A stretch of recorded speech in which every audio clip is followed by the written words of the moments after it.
Backhand index pointing right, for 10 years. I paid my family's rent, their bills, even their cars, while I lived small. But when I finally said no, their reaction shocked me. You need to hear this. Don't forget to like, share, and subscribe. My sister scoffed across the table. You don't need that bonus. You don't even have kids. Mom added, she's right. It should go to someone who actually matters. I just smiled and stayed quiet. That night, I logged in and cut off every utility, transfer, and card still running in my name. By 6:42 a.m., the rent bounced, the power went dark, and their phones lit up in panic. Hey everyone, before we jump into today's video, I need your help. We've noticed the channel is losing some traction, and subscribing is one of the best ways you can support us. It's quick, and it helps us keep bringing you awesome content. Your support means the world. Let's keep this channel growing together. Thanks so much. Now, let's start the video. I'm Lucas Bennett, 30 years old, and I spent the last decade being my family's personal charity. While my sister Chloe lived her best life on social media, I lived my quietest life in their bank statements. Every month, money flowed from my account to theirs like clockwork. Rent assistance, utility payments, car repairs, medical bills, I covered it all without complaint. They called me the mature one, the responsible one, the one they could always count on. What they meant was the one who would always pay up and shut up. I was their financial ghost, haunting their budget sheets but invisible at their dinner table. They discuss family decisions without me, plan trips without me, celebrate milestones without me, but they'd never forget to include me when the bills came due. Growing up, I learned early that love in my family came with conditions. My parents treated affection like a reward system. Chloe got praise for breathing. I got acknowledgement for achieving. She got birthday parties with themes and decorations. I got a cake from the grocery store and promises they'd make it special next year. She got her college tuition paid in full. I got student loans and lectures about building character through struggle. When I landed my first real job after graduation working in financial consulting, my parents called it a blessing. Not because they were proud of my success, but because it meant their safety net had finally arrived. The first request came disguised as an emergency. Michael's car broke down, and they needed $3,000 immediately or he'd lose his job. I transferred the money that same day. They promised to pay me back within 6 months. That was 8 years ago. The pattern became so routine I stopped noticing it. Every few weeks, another crisis. Susan needed dental work. Chloe's apartment deposit got denied. The heating bill was higher than expected. Emergency vet visit for their dog. Always urgent, always temporary, always my problem to solve. I kept spreadsheets tracking what I'd given them, thinking someday we'd settle up. The numbers grew larger, but my expectation of repayment grew smaller. By my late 20s, I was funding their entire lifestyle while sacrificing my own. I lived in a small apartment because every extra dollar went to their expenses. I drove a 10-year-old car while Chloe leased new ones using my credit as a cosigner. I ate packed lunches while they posted pictures of expensive restaurant meals I'd indirectly bought. They treated my bank account like their personal emergency fund and my generosity like their entitlement. The worst part wasn't the money, it was the invisibility. At family gatherings, they'd discuss plans I wasn't included in, decisions I wasn't consulted about, achievements I wasn't credited for.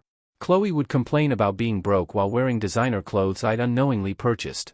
Susan would worry about finances while planning vacations funded by my automatic transfers. Michael would lecture me about responsibility while living rent-free in a house I'd helped them keep. I thought I was being loving, supportive, family-oriented. They thought I was being useful, available, and obligated. The difference between those perspectives was about to become very expensive for them. That Tuesday started like any other, with me reviewing my bank statements over coffee, calculating how much I could afford to send them this month. I had no idea by dinner time I'd finally understand exactly how little my contributions actually meant to them. The phone rang just as I was finishing work. Chloe's name flashed on the screen, which was unusual. She typically texted when she needed money, rarely called. "Hey, Lucas. Quick question," she said without any greeting. Her voice had that casual tone she used when she wanted something big. "Susan and I were talking about your bonus at work. The one you mentioned last month. What about it?" I asked, already feeling uneasy. "Well, we figured since you don't have kids or a mortgage or anything important to spend it on, maybe it would be better used helping actual family members who need it." I froze. "I'm sorry. What? Your bonus? We think it should go toward more useful things, like Chloe's wedding fund or Susan and Michael's retirement catch-up. You know, people who actually matter in the long run." The words hit me like physical blows. People who actually matter. I sat there, holding the phone, trying to process what I'd just heard. "I matter," I said quietly. Chloe laughed, not kindly. Of course you matter, Lucas. But let's be realistic. You don't have a family to support. You don't have real responsibilities. Meanwhile, I'm planning a wedding, and Susan and Michael are behind on their retirement savings. Your bonus could really make a difference for people who have actual lives to fund. Actual lives? I repeated. You know what I mean. Look, we're not asking for charity. We're asking for family support. The kind you've always been good at providing. It's not like you need the money for anything important. I found my voice getting steadier, colder. How much of my bonus are we talking about? All of it, obviously. I mean, what else would you spend $15,000 on? More books? A nicer apartment? You don't need, come on, Lucas. This is about being part of the family, $15,000. She knew the exact amount of my bonus. They discussed this, planned this conversation, decided on my behalf how to spend money I'd earned. I need to think about it, I said. Think about what, Lucas? This isn't a negotiation. This is what family does for each other. You've always understood that before. Don't start being selfish now. Selfish. After a decade of funding their lives while neglecting my own, I was being called selfish for hesitating to give them $15,000 they felt entitled to. I need to think about it, I said. Chloe's tone shifted to irritation. Fine, whatever, but don't take too long. The wedding venue needs a deposit by Friday, and Susan wants to book that retirement seminar thing. We're counting on you. She hung up before I could respond. I sat in my apartment, holding my silent phone, trying to understand what had just happened. They'd called my life meaningless. They dismissed my needs as unimportant. They'd planned to take my bonus without asking, then acted annoyed when I didn't immediately agree. But the part that hurt most was the phrase that kept echoing, people who actually matter. To my own family, I wasn't a person who mattered. I was a resource that mattered, a financial solution that mattered. But me, Lucas, the human being with feelings and dreams and needs, I didn't matter at all. I walked to my kitchen and poured a glass of water with shaking hands. In the reflection of the window, I saw someone I barely recognized, a person who'd spent 10 years disappearing into other people's financial problems while my own life became smaller and smaller. That's when I realized something had shifted inside me. Something cold and final and irreversible. They wanted my bonus. They were counting on it. Maybe it was time they learned what counting on me actually cost. I couldn't sleep that night. Every time I closed my eyes, I heard Chloe's voice saying, people who actually matter and actual lives to fund. I'd been reduced to a bank account with feelings they found inconvenient. A walking ATM who was supposed to smile and dispense cash on demand. I got up and walked to my laptop, opening the spreadsheet I'd kept for years, tracking every dollar I'd given them. The numbers stared back at me in neat columns: rent assistance, car payments, medical bills, emergency funds, vacation money, wedding preparations, home repairs. 8 years of data, nearly $60,000 in total. $60,000 of my life, my work, my sacrifice, given freely because I thought it meant I mattered to them. Because I thought generosity would translate into love, support would become respect, financial help would create emotional connection. I'd been so wrong. I scrolled through old text messages, looking for patterns I'd missed. The requests always followed the same script: crisis, urgency, temporary need, promises of repayment that never materialized. But what struck me now was what came after. No follow-up about repayment, no thank you messages weeks later, no acknowledgement that they were living better lives because of my sacrifices. Instead, I found complaints, messages about how stressed they were about money while I was paying their bills, photos of expensive purchases while I was covering their basics, updates about their social lives while I was working overtime to afford their needs. They trained me to be invisible in every way except financially. I showed up to pay, shut up about recognition, and stepped back while they enjoyed the life my money made possible. But it went deeper than money. It was about value, worth, existence. In their minds, my life had no independent meaning. I existed to serve their needs. My dreams were irrelevant because I had no real responsibilities. My goals didn't matter because they weren't family-focused. My bonus wasn't mine because I didn't deserve financial independence. I thought about all the things I hadn't done because my money went to them instead. The vacations I'd skipped, the apartment upgrades I'd postponed, the career investments I delayed, the life I'd put on hold to fund theirs. For the first time in years, I felt something besides obligation and guilt. I felt anger, pure, clean, justified anger at people who'd taken my kindness for granted and my generosity as their right. They thought I was predictable, reliable, controllable. They thought I'd always say yes, always pay up, always disappear afterward. They built their financial security on the assumption that I would never change, never question, never stop. They were about to learn how expensive assumptions could be. I closed the laptop and went back to bed, but sleep still wouldn't come. My mind was racing with new thoughts, new possibilities, new questions. Questions like, what would happen if I just stopped? What would happen if the reliable Lucas disappeared? What would happen if they had to find out what their lives actually cost? By morning, I had my answers. I woke up with clarity I hadn't felt in years.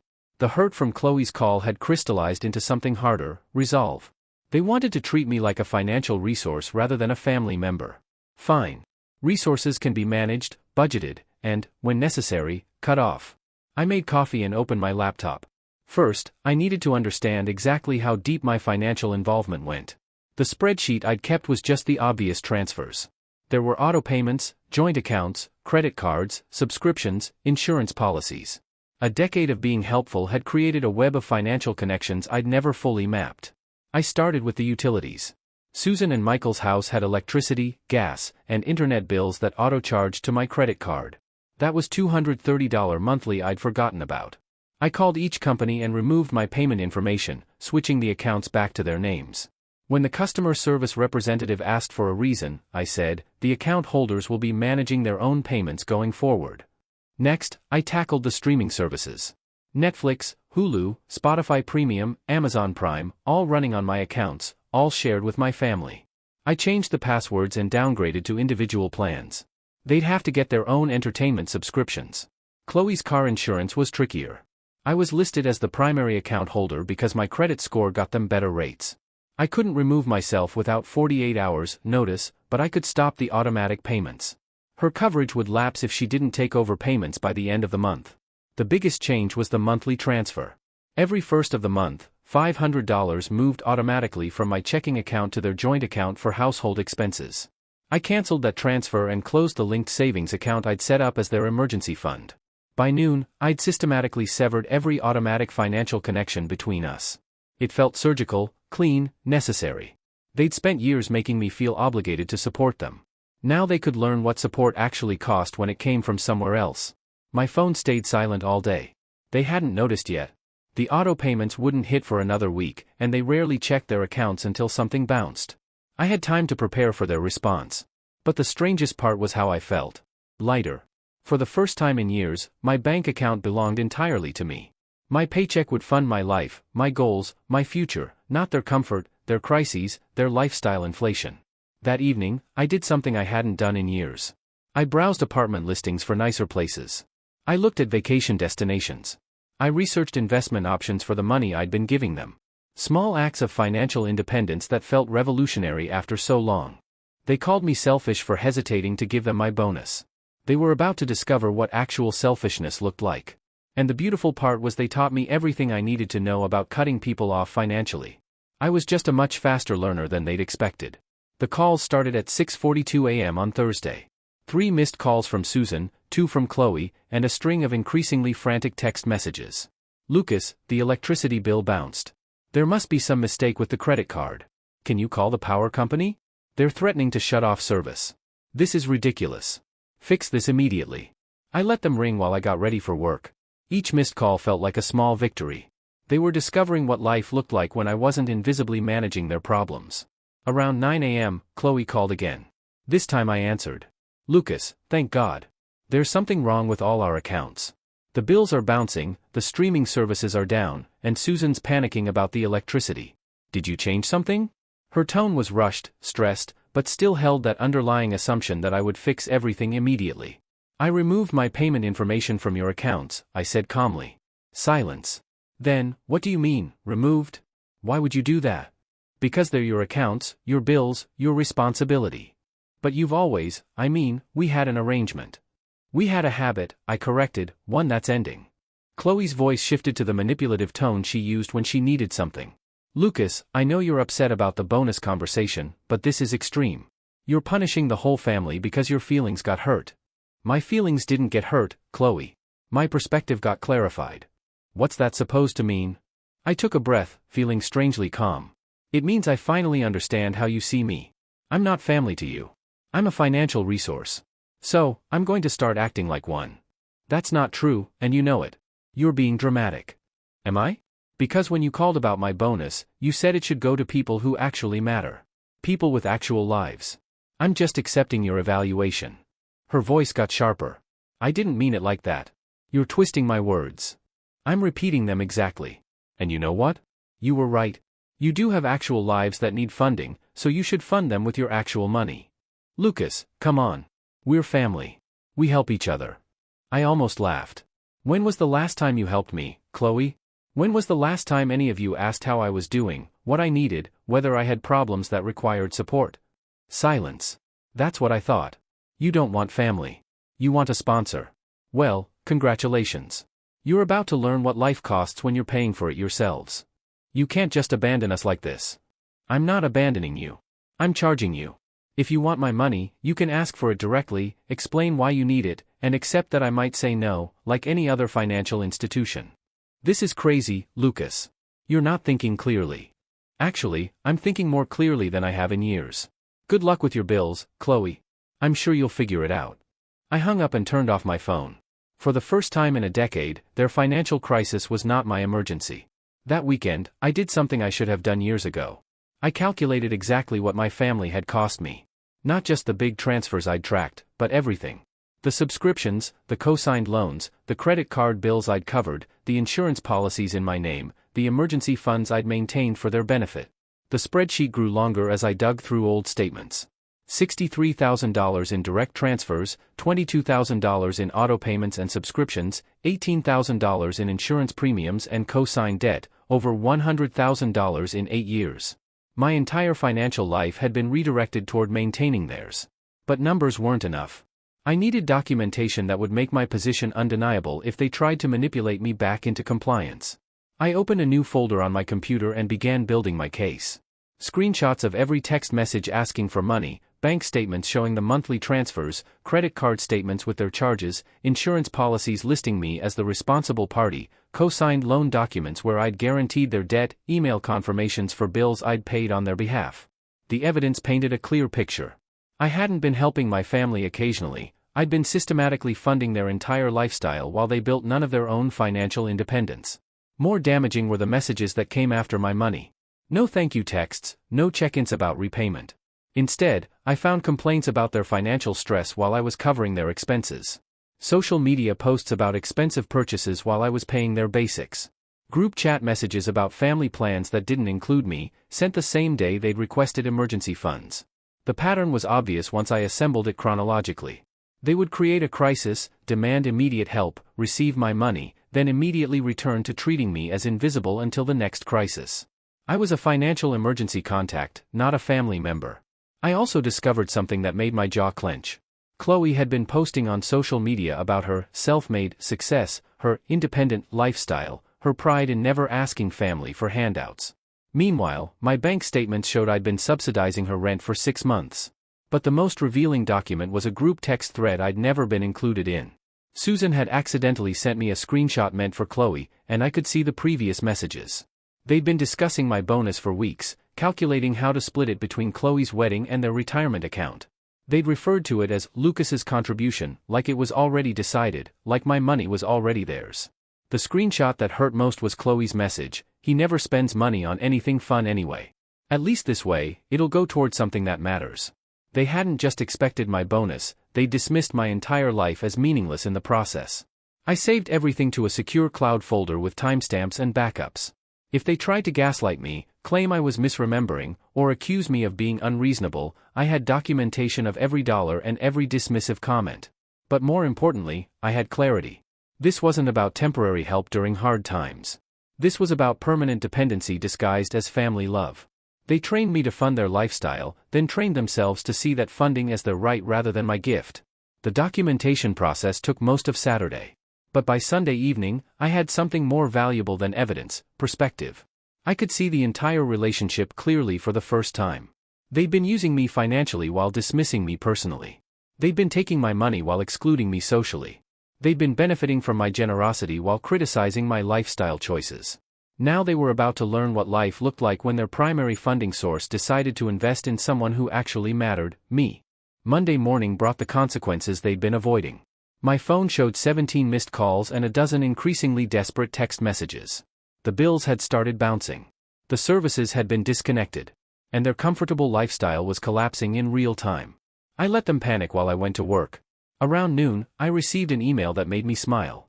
Chloe had sent a formal message with the subject line, "Family Financial Emergency," as if treating our relationship like a business transaction would somehow make me more sympathetic. The email detailed their temporary cash flow problems and requested short-term assistance with specific amounts: $3,000 for caught-up utilities, $1,500 for Chloe's car insurance, $2,000 for miscellaneous bills, and $5,000 for what she called family stability maintenance. The total came to exactly my bonus amount. They were still trying to claim my money even after I'd cut them off. But the most telling part was the tone. No apology for the people who actually matter comment. No acknowledgement of taking me for granted. No recognition of the decade I'd spent funding their lives. Instead, the email read like a business proposal where my money was the solution to their problems, as always. I crafted my response carefully. "Chloe, thank you for the detailed breakdown of your financial needs. I've reviewed your request and prepared a counterproposal. I'm attaching a complete financial summary of my contributions to the family over the past 8 years, totaling $103,847. This represents loans, gifts, subsidies, and services I provided while receiving no repayment or recognition. I'm prepared to discuss future financial assistance under the following terms: immediate repayment of 50% of outstanding debt, $51,924, formal loan agreements for any future assistance with interest rates and payment schedules, written acknowledgement of past contributions and their impact on my financial independence, equal inclusion in all family decisions, events, and communications, recognition that my life, goals, and needs have value independent of my financial utility. If these terms are unacceptable, I'll assume you prefer to maintain financial independence, which I fully support. I'm confident people with actual lives can manage actual bills with actual money. Best regards, Lucas." I sent the email and attached the folder of documentation, screenshots of their dismissive messages, bank statements showing my contributions, evidence of their social media posts claiming financial independence while using my money. The response came within an hour. 3 separate phone calls I didn't answer, followed by a group text that accidentally included me. "Susan, this is insane. He's holding the family hostage. Michael always knew he was resentful about helping out. Chloe, he's being vindictive. This isn't the Lucas we know." That last line was accidentally revealing. The Lucas they knew was compliant, invisible, financially useful, and emotionally disposable. They were right. That Lucas was gone. The real explosion came Tuesday evening. I arrived home to find Susan, Michael, and Chloe sitting in my apartment building's lobby. The concierge had called up, but I told him I wasn't available. They'd been waiting for 2 hours. I walked past them toward the elevator. "Lucas, we need to talk," Susan called out. I turned around. "About what?" "About this ridiculous tantrum you're throwing. About family loyalty. About your obligations." The word obligations hit me like a physical slap. After everything, they still saw my money as their right. My obligations? I repeated quietly. Michael stood up, using his authoritative voice. "Son, this has gone far enough. We raised you better than this. Family comes first." "You're right," I said. "Family does come first. That's why I'm finally putting my family first." Chloe looked confused. "We are your family." I shook my head. "No, you're people who used my family loyalty against me for years. People who took my money while dismissing my life. People who planned to steal my bonus while calling me selfish for hesitating." "We never stole anything," Susan protested.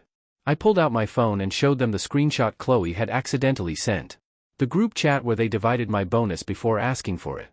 The lobby went silent. "You want to know what changed, Chloe? You finally said out loud what you'd been thinking for years. That I don't matter. That my life has no value. That my money belongs to people more important than me." I pressed the elevator button. "Well, congratulations. You convinced me. From now on, my money goes to someone who actually matters, me." The elevator doors opened, and I stepped inside without looking back. 2 weeks later, I was living in a different world. My bank account showed numbers I hadn't seen in years. My phone stayed quiet. My weekends belonged to me instead of their crisis management. The family fallout was swift and predictable. Susan's electricity got shut off before Michael could figure out how to set up auto payment. Chloe's car insurance lapsed, leaving her unable to drive to work. Their joint account, which had relied on my monthly transfers, couldn't cover basic expenses. I learned about their struggles through mutual friends, not from them directly.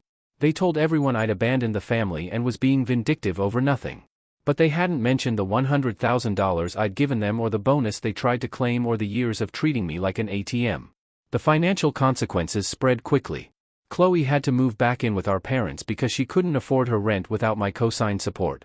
Michael had to return to work part-time because their retirement account couldn't sustain them without my monthly contributions. Susan's dental work got postponed indefinitely. They were learning what their lifestyle actually cost when they had to pay for it themselves. But the most satisfying change was personal.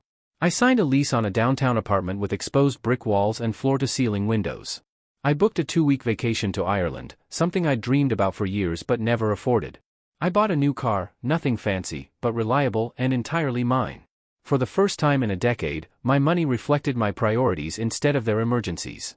3 weeks after the lobby confrontation, I received one final message. A long email from Susan, typed with the careful language of someone who'd been coached on what to say. Lucas, we realize there may have been misunderstandings about family finances. We appreciate everything you've done over the years and recognize that we may not have expressed our gratitude adequately. We'd like to discuss a more formal arrangement going forward that acknowledges your contributions while meeting everyone's needs. Could we schedule a conversation? I read it twice, looking for an actual apology or recognition of how they treated me. All I found was corporate language designed to get me back into my old role without admitting any wrongdoing. I deleted the email without responding. 6 months later, I ran into Chloe at a coffee shop. She looked tired, stressed, older somehow. She approached my table hesitantly. Lucas, can we talk? I gestured to the empty chair. Things have been really hard since, she started, then stopped. I think maybe I said some things I didn't mean. You said exactly what you meant, Chloe. You just didn't expect me to listen. She was quiet for a long moment. I miss having you in our lives. You miss having my money in your lives, I corrected gently. There's a difference. I left $20 on the table for my coffee and walked away.